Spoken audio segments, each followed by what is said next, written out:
What's up guys, Viper V here, and today I have the Geelang Wasp V2. I was actually kind of really excited about this little quadcopter, but it died on me. And I don't think it's a problem with the manufacturer per se. I think it has to do with these all-in-one boards that we're putting on these brushless motors. I don't think the FETs in the ESCs are able to pretty much handle the amperage of going on the higher output powers of the higher batteries of what they're recommending. So like on this quad, they recommended 1 to 2S voltage. Well, 2S is what I was running it at, and it didn't fly the greatest. I mean, it was kind of wobbly, and it kind of had some problems, just kind of staying in the air.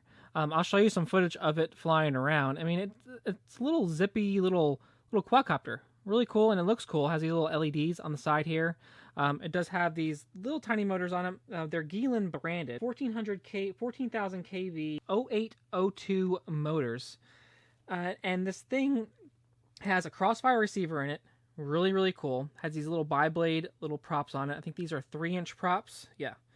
And the video was actually really, really good on it. I was able to go around where I was at with no problems. I think I even went behind the building actually at one point on 25 milliwatts, which is actually really impressive, actually. And it handled it really well, but clearly, if it just hits a little stick or something, both back motors just pretty much, the ESC just burned. It smells smoky. I'm going to take this thing apart here in a second and show you where it burned out. So I went ahead and took it all apart, and unfortunately, when I went ahead and looked at the FETs, they are not burned. They're on the bottom here. There's actually 3 per motor output on this flight controller. But it does smell burnt, so I definitely know something's going on here where it burned out, and that's why it's not spinning the motors up. The motors don't look burnt at all. They actually look okay, and they spin freely. But just wanted to let you guys know, if you're going to be picking up one of these quadcopters, to actually look for a separate ESC with a flight controller. These all-in-one boards with the ESCs built in, I've actually just had nothing but problems.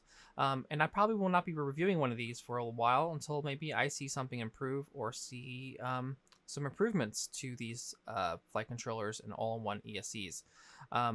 But this is Viper FPV, and I'll be leaving a link to some down below that do have some separate ESCs if you're interested in picking up a quadcopter today.